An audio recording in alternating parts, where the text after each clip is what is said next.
네, 오늘 로마서 말씀 계속해서 보겠습니다. 로마서 5장 말씀입니다. 로마서 5장 1절에서 11절까지 말씀입니다. 로마서 5장 1절에서 11절 말씀입니다. 로마서 5장 1절에서 11절 말씀 우리 한 절씩 교독하여 읽겠습니다.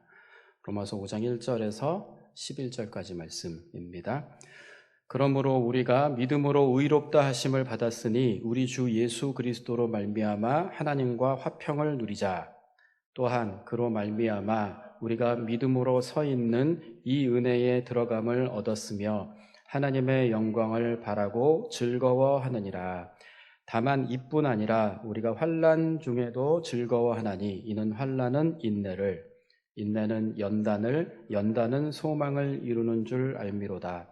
소망이 우리를 부끄럽게 하지 아니함은 우리에게 주신 성령으로 말미암아 하나님의 사랑이 우리 마음에 부은 바 됨이니 우리가 아직 연약할 때에 기약대로 그리스도께서 경건하지 않은 자를 위하여 죽으셨도다. 의인을 위하여 죽는 자가 쉽지 않고 선인을 위하여 용감히 죽는 자가 혹 있거니와 우리가 아직 죄인 되었을 때에 그리스도께서 우리를 위하여 죽으심으로 하나님께서 우리에 대한 자기의 사랑을 확증하셨느니라. 그러면 이제 우리가 그의 피로 말미암아 의롭다 하심을 받았으니 더욱 그로 말미암아 진노하심에서 구원을 받을 것이니 곧 우리가 원수 되었을 때에 그의 아들의 죽으심으로 말미암아 하나님과 화목하게 되었은즉 화목하게 된 자로서는 더욱 그의 살아나심으로 말미암아 구원을 받을 것이니라. 같이 읽겠습니다.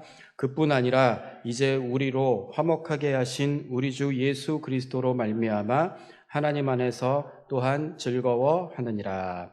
아멘. 코로나19 사태가 참 일상을 많이 바꿔놨습니다. 우리는 모여서 예배도 잘 못 드리고 또 이제 가장 이렇게 아이를 키우는 가정에서는 가장 피부에 와닿는 게 개학이 늦어져서 방학이 길어지는 거죠. 3개월이 넘었죠. 방학이 이제 3개월이 넘었습니다. 4월 되면 개학하나 했더니 더 늦어질 수도 있다고, 개학을 인터넷으로 할 수도 있다고, 뭐 이런 얘기가 나옵니다. 때가 때이니만큼 애들이 뭐 어디 밖에 나가서 놀지도 못하고 계속 이제 집에만 있으니까 엄마들은 삼시세끼 가족들 밥 다 챙겨주고 또 이제 애들하고 복닥거리면서 있다 보니까 이렇게 갈등도 있고 어려움도 있고 그러는 것 같아요. 삼시세끼 밥을 다 챙겨주는 것도 힘들고 또 이제 애들하고 계속 붙어 있는 것도 힘들고 또 아이들은 아이들대로 힘들고 그래서 이제 그와 관련해서 인터넷에 이렇게 떠다니는 사진들이 있더라고요. 이거 보셨나 모르겠는데 사진 한번 보여주실래요? 제가 보고 되게 한참 웃었는데 엄마가 집에다 붙여놨나 보죠. 코로나 방학생활 규칙 이거 보셨어요? 1. 주는 대로 먹는다. 엄마가 하는 얘기죠. 2. TV 끄라고 하면 당장 끈다. 3. 사용한 물건 즉시 제자리. 4. 한 번 말하면 바로 움직인다. 5. 엄마한테 쓸데없이 말 걸지 않는다. 밑에 주의사항이 이렇게 써 있습니다. 위 사항을 어기면 피가 코로나 올 것이다. 이렇게 돼 있는데 이게 우리는 성경 묵상하는 게 익숙해갖고 또 이 묵상을 하게 되잖아요. 엄마의 심정이 묵상을 하게 되는 거예요. 주는 대로 먹는다. 이 식사 준비하기도 힘든데 반찬 투정하니까 엄마 마음이 짜증난 거죠. TV 끄라고 하면 당장 끈다. 집에 있으면서 좀 공부 좀 하면 좋겠는데 공부 안 하고 TV 앞에 앉아가지고 입 해벌레 앉아있으니까 그거 보고 또 짜증난 거죠. 사용한 물건 즉시 제자리. 여기저기 막 어지럽히고 있으니까 그것도 짜증난 거죠. 한 번 말하면 바로 움직인다. 안 그래도 이제 짜증나 있는데 말하면 바로바로 안 움직이고 2번, 3번 말하게 만드니까 또 짜증난 거죠. 5번이 이제 엄마 마음의 응축판인 것 같아요. 엄마한테 쓸데없이 말 걸지 않는다. 안 그래도 짜증나니까 건드리지 마라. 라고. 이게 좀 엄마가 힘 오죽하면 이제 이런. 엄마만 힘드냐? 이것도 봤거든요. 다음 그림 한번 보여주실래요? 이건 그림 일기인데요. 맘카페, 엄마들 인터넷 카페에 돌아다니는데요. 잘 안 보이시면 제가 한번 읽어드릴게요. 방학이 길어지자 엄마들이 괴수로 변했다. 그 중에서 우리 엄마가 가장 사납다. 그래서 나는 아주 두렵고 무섭다. 그래서 나는 아주 고통스러운 삶을 살고 있다. 초등학생도 고통스러운 삶을 살고 있는 때입니다. 엄마도 힘들고 아이도 힘들고 또 사업체를 운영하시는 분들은 또 그대로 힘들고, 요즘에 자영업 하시는 분들이 참 어렵다고들 그러세요. 손님이 없어서 월세를 낼 수 있을지도 힘든 지경이고, 어떤 회사는 매출이 아예 제로랍니다. 아예 제로래요. 그러니까 사장님은 물론이고 직원들도 이제 앉아있는 게 가시방석이죠. 한 달 한 달 하루하루를 버티듯이 이렇게 살아가야 됩니다. 어려우니까 이제 자꾸 자녀들 걱정이 되잖아요. 해외에 나가 있는 자녀들, 또 이제 군대가 있는 자녀들, 또 군대를 보내야 하기도 하고, 고3 시간이 늘어지니까 공부를 잘 못하는 거예요. 고3 둔 자녀 또 신경 쓰이고, 또 어떤 개구쟁이는 막 이렇게 뛰어다니면서 떨어져 갖고 다쳤대요. 수없는 어려움과 수없는 문제들 가운데 삽니다. 삶 가운데 관계의 문제, 자녀의 문제, 건강의 문제, 또 진로의 문제, 물질의 문제 때문에 수많은 환난 가운데 우리가 살아가고 있습니다. 근데 우리가 이 와중에 로마서를 함께 묵상하고 있습니다. 로마서가 어려운 이유 중에 하나가 일단 내용이 어렵습니다. 로마서에서 편지이기는 한데, 형식은 편지인데 내용을 우리가 이제 수차례 봐서 알지만 그냥 편지 내용이 아니잖아요. 신학 논문이라고 할 수 있을 정도로 굉장히 전문적인 내용입니다. 그래서 제 생각에는 이렇게 주일에 설교 듣는다고 이해가 절대 안 되실 것 같아요.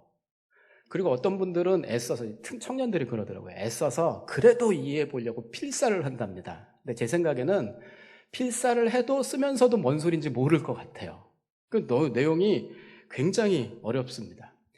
그럼에도 불구하고 애써 보셨으면 좋겠어요. 요번에 애쓰면 다음에 로마서 볼 때는 조금 더 이해가 잘 되거든요.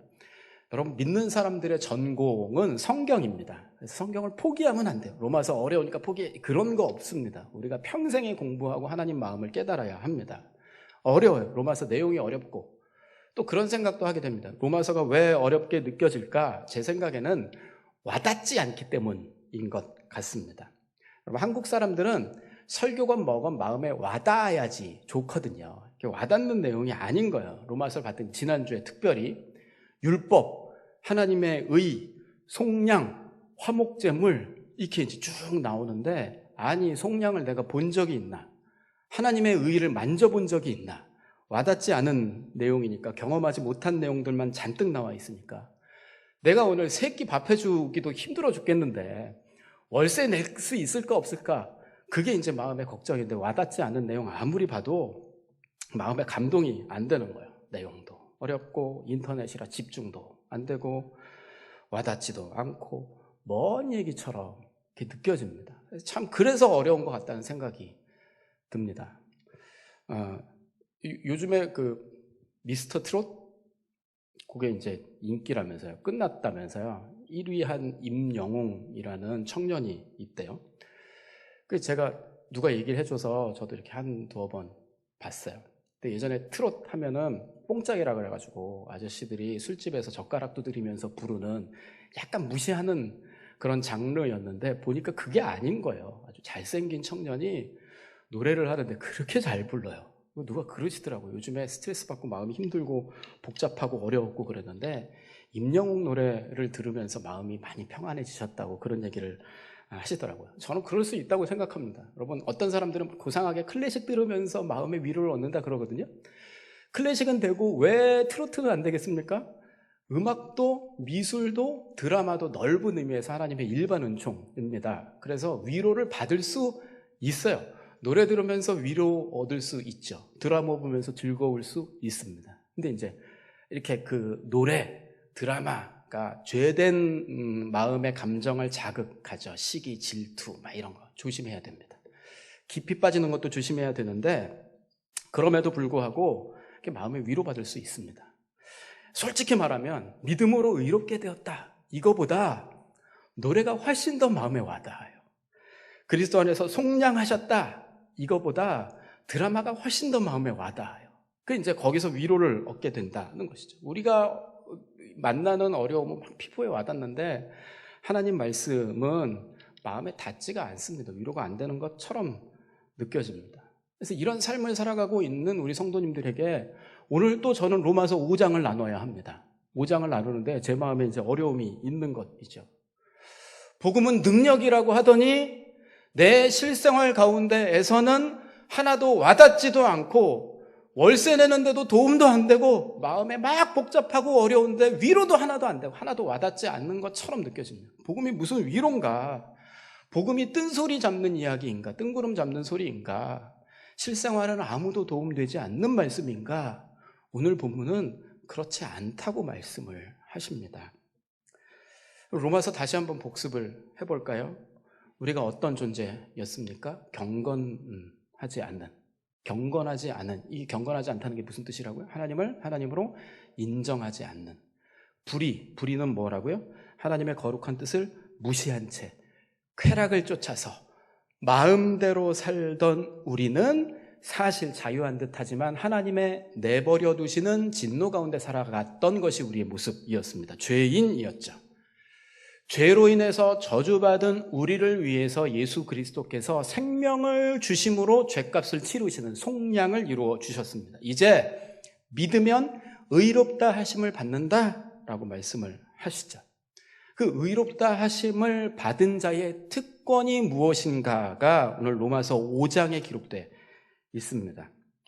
의롭다 하심을 받은 자는 과거, 현재, 미래까지 완전히 변화되는데 한번 보실까요? 5장 1절을 같이 한번 읽어보겠습니다. 5장 1절 같이 읽습니다. 시작. 그러므로 우리가 믿음으로 의롭다 하심을 받았으니, 여기까지 읽겠습니다. 이거는 과거의 일이에요. 믿음으로 의롭다 하심을 받았으니, 그러니까 이전에 우리가 의롭다 하심을 받았습니다. 과거의 일입니다. 계속해서 읽으면 우리 주, 시작. 우리 주 예수 그리스도로 말미암아 하나님과 화평을 누리자, 이렇게 돼 있죠. 하나님과 화평을 누리고 있다라고 번역할 수 있습니다. 누리고 있으니까 지금 이제 과거에 의롭다 하심을 받았고 지금 화평을 누리고 있는 현재의 일입니다. 2절 읽겠습니다. 2절 시작.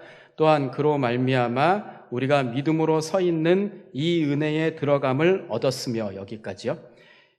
믿음으로 서 있는 이 은혜에 들어감을 얻었다. 이 은혜는 지금의 은혜라고 생각을 하시면 됩니다. 원래 은혜 없는 세상 가운데 살았는데 하나님의 은혜 안으로 지금 들어가 있습니다. 지금의 은혜를 말하는 거예요. 이게 이제 현재의 일입니다. 하나님과 더불어 화평을 누리고 있다. 지금 은혜에 들어가 있다. 이게 이제 현재의 은혜입니다.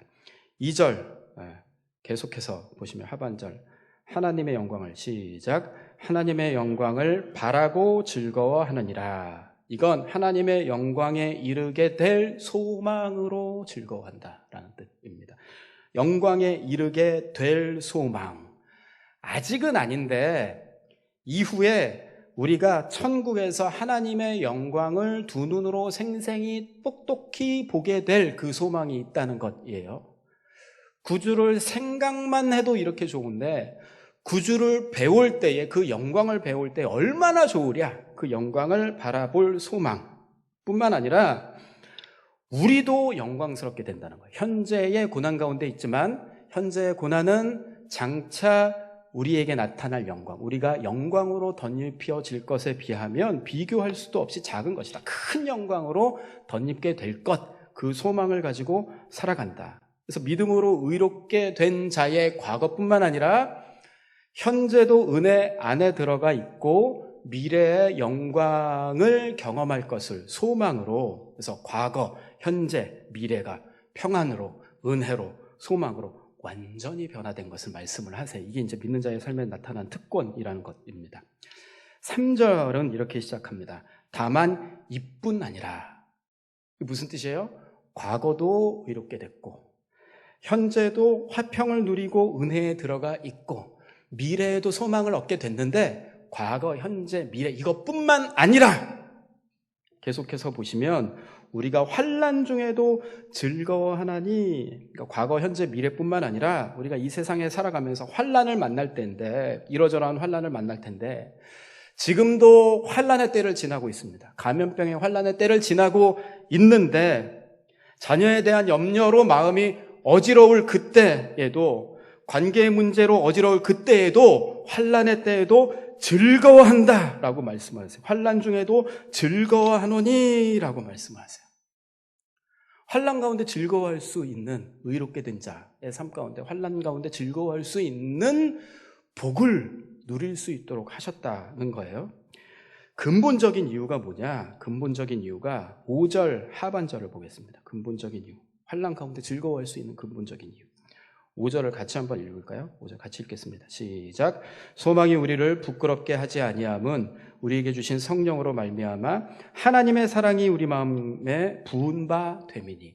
환난 가운데 즐거워할 수 있는 이유, 하나님의 사랑이 우리 마음 가운데 부은 바 되어서 하나님의 사랑 때문이다 라고 말씀을 하고 계십니다. 여러분, 하나님의 사랑을 받으면 환난 가운데에도 즐거워할 수 있다는 거예요.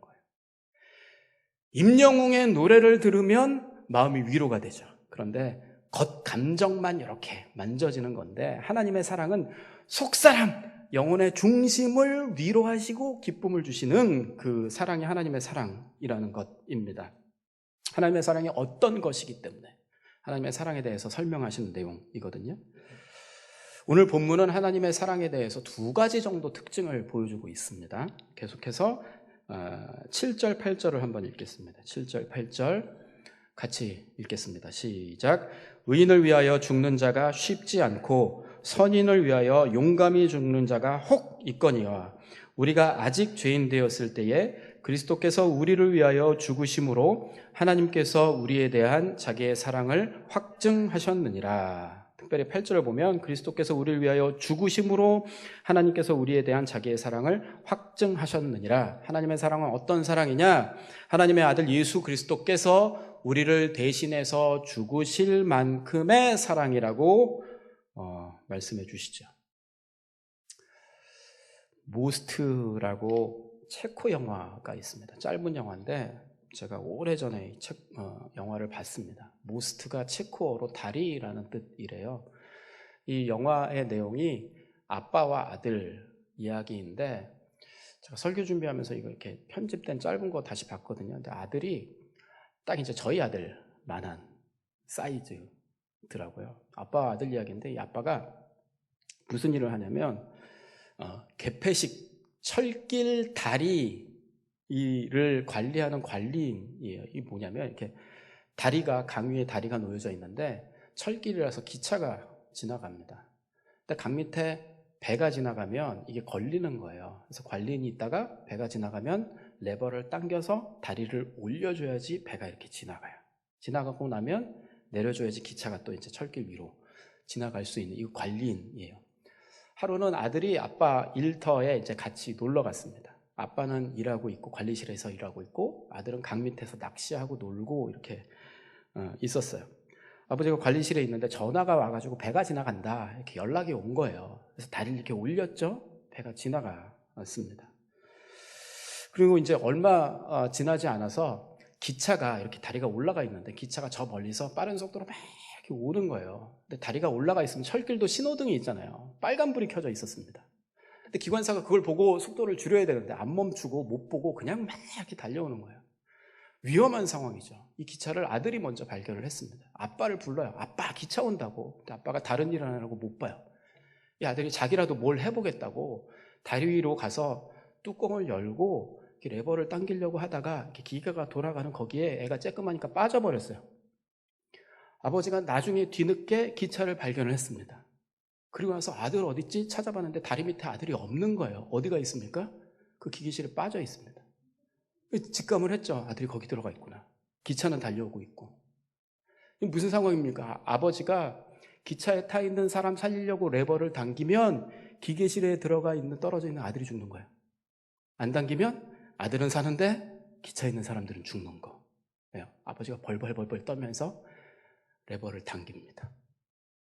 아들은 죽고 다리가 내려와서 기차에 있는 사람들은 무슨 일이 벌어진지도 모른 채 그냥 이렇게 지나가요. 맨 마지막 장면이 아버지가 그 죽은 아들을 붙잡고 우는데 그렇게 마음이 아픈 거예요. 그 믿는 사람들은요, 이 영화를 보고 우리를 살리기 위해서 자기 아들을 주신 하나님 아버지를 발견합니다. 여러분 자세히 보시면 이 아버지랑 하나님은 다릅니다. 어떻게 다르냐? 이 아버지는 기차에 있는 사람들을 사랑하지는 않았잖아요. 직업의식에서 그렇게 한 겁니다. 감동적이지만 사랑은 아니었어요. 그런데 하나님은 우리를 사랑하셔서 아들을 주셨다고 말씀을 하십니다. 또 뭐가 다르냐? 여러분, 이 아버지는 기차에 누가 타고 있었는지 모릅니다. 모르잖아요. 누가 타고 있는지 어떻게 알겠어요? 또 오늘 본문 보면 하나님은 우리가 누구인지 정확하게 알고 계셨습니다. 7절 아까 읽으셨죠? 7절에 이런 내용이 나오는데 의인을 위하여 죽는 자가 쉽지 않고 선인을 위하여 용감히 죽는 자가 혹 있거니와 의로운 사람을 위해서 죽는 것도 쉽지 않습니다. 선인, 내가 좋아하는 사람을 위해서 용감히 죽는다는 이야기도 가끔 들립니다. 이 얘기 왜 써놨을까요? 우리는 의인도 아니고 선인도 아니다. 무슨 얘기입니까? 우리를 정확하게 하나님이 알고 계신데 의로운 것도 없고 선한 것도 없고 사랑받을 만한 자격이 전혀 없다는 것을 하나님이 분명히 알고 계셨습니다. 그래서 그렇게 얘기하죠. 8절에 우리가 어떤 사람입니까? 우리가 아직 죄인 되었을 때, 우리 죄인이라는 거예요. 또 이제 10절에는 이런 표현이 나오는데 우리가 원수 되었을 때, 심지어 우리가 하나님의 원수였다는 거예요. 사랑받을 자격도 사랑받을 만한 모양도 전혀 없었는데 그 모습 주님이 다 알고 계셨음에도 불구하고 아들을 주시기까지 사랑하셨다. 이게 하나님의 사랑이다. 대신 죽어줄 가치가 전혀 없는 존재들인데 하나님이 사랑하셨다 말씀을 하십니다. 이게 이제 하나님의 사랑과 인간의 사랑의 가장 큰 차이점입니다. 여러분, 인간의 사랑은 때문에 사랑이에요. 청년들이 여자친구를 사랑하는데 왜 사랑합니까? 웃는 모습이 예뻐서, 예쁘기 때문에 사랑합니다. 가장 남편을 사랑하는데 왜 사랑합니까? 열심히 일해서 가족들을 잘 부양해 주기 때문에 사랑합니다. 자녀들을 사랑하는데 왜 사랑합니까? 공부 열심히 하고 말 잘 듣기 때문에 사랑합니다. 이 사랑할 만한 이유가 없어지면 사랑이 식는 경우 굉장히 많이 봅니다. 이게 이제 인간의 사랑이에요. 때문에 사랑. 하나님의 사랑은 어떤 사랑입니까? 하나님의 사랑은 죄인이고 원수이지만 사랑할 만한 모양이 전혀 없지만 사랑하시는 그럼에도 불구하고 사랑입니다. 인간의 사랑은 때문에 사랑, 하나님의 사랑은 그럼에도 불구하고 사랑인 것이죠. 사랑스럽지 않은 우리를 위해서 아들을 주신 농도 짙은 사랑이에요. 그래서 요한일서 이렇게 얘기하죠. 사랑은 여기 있으니, 사랑의 원본, 사랑의 엑기스, 여기 있다, 하나님의 사랑이다 말씀을 합니다. 또 그 사랑이 어떤 것인가? 두 번째 특징이 저는 5절에 나와 있다고 생각합니다. 5절 아까 읽었는데 한 번 더 읽겠습니다. 5절 같이 한번 읽겠습니다. 시작. 소망이 우리를 부끄럽게 하지 아니함은 우리에게 주신 성령으로 말미암아 하나님의 사랑이 우리 마음에 부은 바 됨이니. 하나님의 사랑이 부은 바 됐다. 하나님은 이전에 내가 아들까지 줄 정도로 사랑했는데 이제 내 할 바 다 했다. 뭘 더 바라냐? 끝이라고 하시는 게 아니라 지금도 아들을 주신 그 사랑을 부어주신다고 말씀하세요. 지금도 부어주신다. 부어주신 바 되미니 부어주신다. 이렇게 말씀하세요.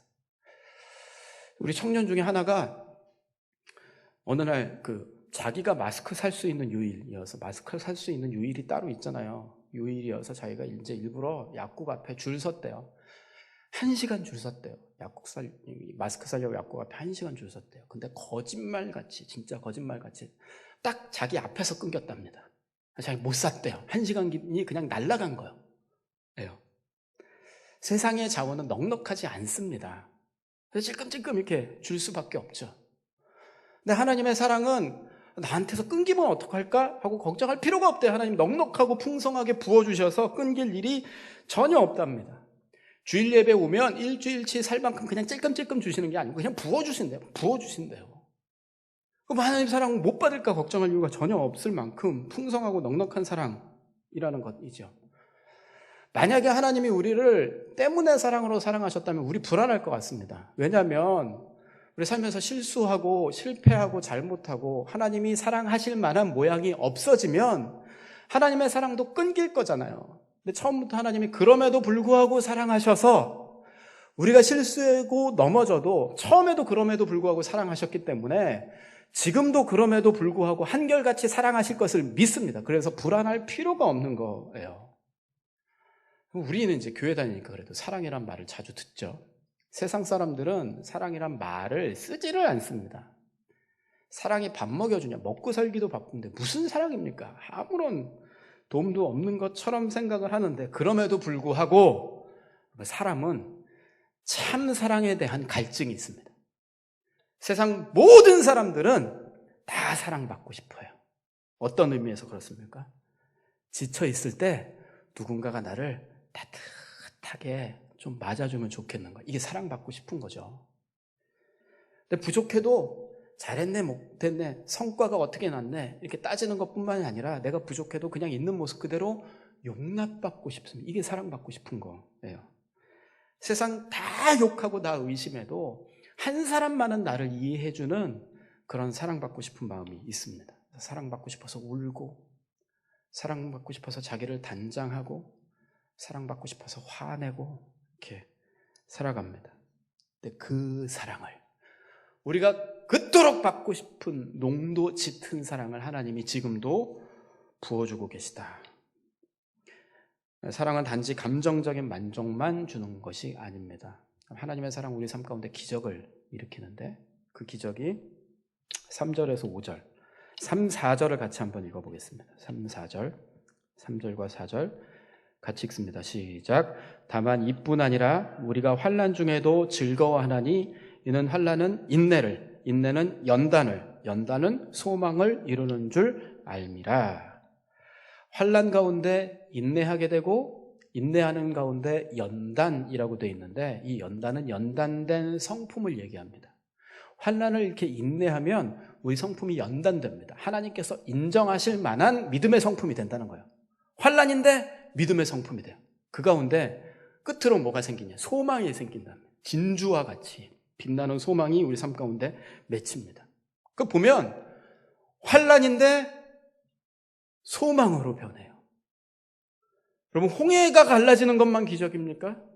환난이 소망으로 변하는 것도 기적입니다.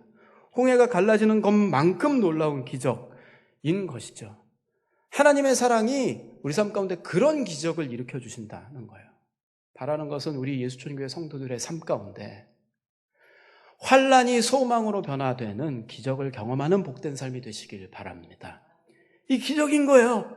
하나님의 사랑으로 우리를 기적 가운데 두신다 말씀을 하십니다. 제가 목사 되고 나서 이렇게 성도님들 많이 만나잖아요. 많이 만나는데 참 무력감을 많이 느낍니다. 목사인데 해드릴 수 있는 게 아무것도 없는 거예요. 이렇게 병으로 아파서 고통받는 분 많이 뵙죠. 가끔 이렇게 기도하면 하나님께서 은혜 베푸셔서 회복시켜 주시는 경우도 있지만 직접 고쳐줄 수 있는 게 아니잖아요. 의사가 그렇게 부러워요. 의사는 고쳐줄 수 있는데 하나님 나는 목사인데 뭐 할 수 있는 게 아무것도 없어요. 너무 답답 막 이런 마음, 무력감을 느끼는 거죠. 경제적으로 어려움 겪는 분들 많이 계세요. 마음속에 한 50억 있었으면 좋겠어요. 50억 있어서 필요한 분들만 아우 힘드시구나 이렇게 몰래 조용히 이렇게 봉투 하나 넣었는데 받았더니 열어보셨더니 1억 이러면 얼마나 좋겠어요. 한 5만 원 있습니다. 5만 원. 50억은 무슨 5만 원. 이제 청년 사역하면서 결혼 요즘에 하여튼 교회마다 결혼이 늦어져 갖고 청년들이 굉장히 힘들어합니다. 결혼 늦어져서 힘들어하고 있는 청년들 제가 마음속에 무슨 생각이 드냐면 한 이제 믿음 좋고 성품 훌륭한 형제 500명, 자매 500명 이렇게 있으면서 소개팅을 시켜주는 거예요. 자기 마음에 드는 짝을 만날 때까지 계속 500명 중에 한 명 걸리겠지. 이렇게 시켜주고 싶다라는 마음이 드는데 여러분 문제는 뭐냐면 교회마다 믿음 좋고 좋은 자매들은 많은데 형제들이 하여튼 절대적으로 부족합니다. 또 우리 교회 청년부는 형제들이 많은 편이에요. 우리 교회가 많은 편이에요. 다른 교회는 더 심각합니다. 그리고 우리 교회 형제들은 안 그런데 대체로 교회 다니는 형제들이 키가 작아요. 그 자매들이 저 형제는 형제 아니래요. 형제인데 아니래요. 쟤는 아니래요. 뭐 안 돼요. 하여튼 할 수 있는 게 아무것도 없습니다. 그렇다고 임영웅처럼 노래나 잘하면 얼마나 좋아. 노래도 못하고 아무것도 못해요. 근데 하나님 제 손에 쥐어주신 게 뭐냐면 이거 써있는 내용이 하나님의 의, 무슨 속량, 화목제물이 있는데 마음에 하나도 와닿지도 않은 이거 복음 전하라고 이거 주셨는데, 그래서 하나님 나는 무력해서 할 수 있는 게 아무것도 없습니다 라고 마음 가운데 무력감을 느끼고 있을 때 주님이 말씀하십니다. 아니다, 복음이 능력이다. 복음이 삶 가운데 기적을 만들어낼 것이다. 환난을 소망으로 만드는 기적, 그 사랑의 이야기가 이 가운데 있기에 복음이 능력이라고, 무력한 것이 아니라고 말씀을 하십니다. 여러분, 이 기적 경험하고 계세요? 하나님의 사랑을 오늘도 부어주신다는데 그냥 찔끔찔끔 목마름 채울 수 있을 정도로 그렇게 찔끔찔끔 주시는 게 아니라 부어주신다는데, 여러분 하나님의 사랑 누리고 계십니까? 우리가 하나님의 은혜 안에 있다고 하는데 하나님의 은혜가 보이세요? 잘 경험 못해요. 왜 그럴까? 여러분, 마귀가 우리 마음을 공격하는데 어떻게 공격하냐면요, 마귀가 우리의 시야를 좁게 만듭니다. 경주하는 경주마 보셨어요? 경주마에게 눈 가리개를 씌우잖아요. 이렇게 가리는 게 아니라 양옆을 가립니다. 주변 못 보고 앞만 보고 달려가라고 이렇게 가려서 앞만 보고 갈 수 있도록 눈 가리개를 씌웁니다. 마귀가 우리한테 하는 게 딱 그와 같아요. 어떻게 하냐면 우리가 주변을 못 보게 넓게 볼 수 없도록 이렇게 눈 가리개를 씌웁니다. 앞만 봐요. 앞만 보니까 뭐가 보입니까? 환난이 보이는 거예요. 이렇게 좁아진 상태에서 여러분 눈앞에 있는 것만 이렇게 보면 아무것도 안 보여요. 제가 지금 예배당 안에 있습니다. 이렇게 양옆을 가린 상태에서 이것만 본다고 생각을 해보십시오. 위도 예배당, 아래도 예배당, 왼쪽도 예배당, 오른쪽도 예배당인데 이렇게 있으면 내 주변에 다 예배당이다. 하나도 안 보여. 우리가 그렇다는 거야. 하나님 은혜 안에 있고 하나님이 오늘도 사랑을 잠길 정도로 부어주시는데 마귀가 딱 눈앞만 보게 하고 우리가 이것만 보고 있으니까 하나님의 은혜도 사랑도 하나도 안 보인다는 거예요. 하나님의 사랑을 느끼질 못합니다. 하나님의 은혜가 어딨나 보지를 못해요. 환난뿐인 것처럼 생각을 합니다. 학교 다니면 졸업도 있고 방학도 있어요. 신앙생활은 졸업도 없고 방학도 없어요. 왜 방학도 없을까요? 방학하면 좋을 것 같은데 왜 방학도 없습니까? 그럼 우리가 하나님 앞에 계속 한결같이 나아가야 되는 이유가 뭐예요? 하나님 앞에 나아가면 사실 예배 드린다고 표현하는 것도 참 부끄러운 표현인 것 같습니다. 그럼 우리가 드릴 수 있는 게 뭐가 있겠어요? 그냥 하나님이 예배 가운데 우리 마음 그냥 귀하게 받으시고 또 예배 가운데 또 은혜를 주시거든요. 근데 은혜를 주시는데 그 은혜가 뭐냐면 주님이 이렇게 우리가 세상 살면서 눈 좁아져서 문제만 집중하고 있을 때 주님이 예배 가운데 한 걸음 물러서서 우리 삶을 보게 하십니다. 한 걸음 물러서서 세상을 보게 하세요. 그래서 우리 인생의 뒤도 보고 앞도 보고 주변을 보게 하십니다. 이렇게 한 걸음 물러서서 보면 그 어느 것 하나 주의 손길 미치지 않은 게 없는 거예요. 그걸 발견하게 되는 겁니다. 그래서 예배 가운데 우리가 계속해서 뭐 해야 되냐면 눈이 좁아진 채로, 시야가 좁아진 채로 환난만 보는 것이 아니라 한 걸음 물러서서 오늘도 부어주시는 하나님의 사랑을 보는 겁니다. 인생의 앞도 보고 뒤도 봤더니 하나님의 사랑이 풍성한 거예요. 오늘 우리가 은혜 안에 들어가 있는데 그 은혜를 봐야 하는 것입니다. 그렇게 살다 보면 환난 가운데 그 환난이 소망으로 변화되는 기적을 만나게 된다 말씀을 하고 계십니다. 사랑하는 예수촌 성도 여러분, 집에서 예배드리건 이 자리에 계신 분들이건 이 시간 예배를 통하여서 하나님 우리 눈을 넓게 열어주시는 그 가운데 주의 은혜를 보게 하시고 주의 사랑을 보게 하시는 그 은혜, 그래서 우리 환난이 소망으로 기적처럼 변화되는 그 기적을 경험하는 성도님들 되시길 주님의 이름으로 축복합니다. 이게 능력이라는 것입니다. 하나님의 사랑이 오늘도 풍성하게 부어져서 이것이 우리 삶 가운데 능력이라고 말씀을 하세요. 결국 하나님이 우리에게 주시기를 원하시는 가장 궁극적인 은혜는 뭡니까? 여러분 오늘 본문 끝부분에 보시면 10절, 11절에 10절에 한 번, 11절에 한 번 반복해서 나오는 단어가 있습니다. 그게 뭐냐면 화목이라는 단어가 나오죠. 10절에 우리가 원수되었을 때에 그의 아들의 죽으심으로 말미암아 하나님과 화목하게 되었은즉 화목하게 된 자로서는 이렇게 나오죠. 11절에도 그뿐 아니라 이제 우리로 화목하게 하신 우리 주 예수 그리스도로 말미암아. 이전에 하나님과 원수였는데 하나님의 저주를 받은, 하나님께 내버려 둠을 당한 불화의 상태였는데 이제 지금 상태는 의롭다 하심으로 말미암아 우리가 화목하게 되었다. 1절은 이렇게 얘기하죠. 그러므로 우리가 믿음으로 의롭다 하심을 받았으니 우리 주 예수 그리스도로 말미암아 하나님과 화평을 누리자. 똑같은 얘기입니다. 하나님 앞에 나아가서, 이제는 버려진 존재가 아니기 때문에 하나님 앞에 나아가서 하나님의 부어주시는 사랑을 누리고 하나님 은혜 안에 경험하면서 살아갈 수 있도록 하신 것, 이게 이제 하나님이 우리 삶 가운데 궁극적으로 주시는 축복, 은혜라는 것입니다. 이렇게 살아갈 때 우리 삶에는 기적이 가득하게 될 줄 믿습니다. 사랑하는 예수촌교회 성도 여러분, 하나님이 우리를 의롭게 하셨습니다. 이건 그냥 뜬구름 잡는 얘기가 아니라 오늘 우리 삶을 기적으로 바꾸시는 능력입니다. 복음의 능력, 주의 사랑의 능력으로 살아가게 되시는, 그 기적을 경험케 되시는 성도님들 되시길 주님의 이름으로 축복합니다.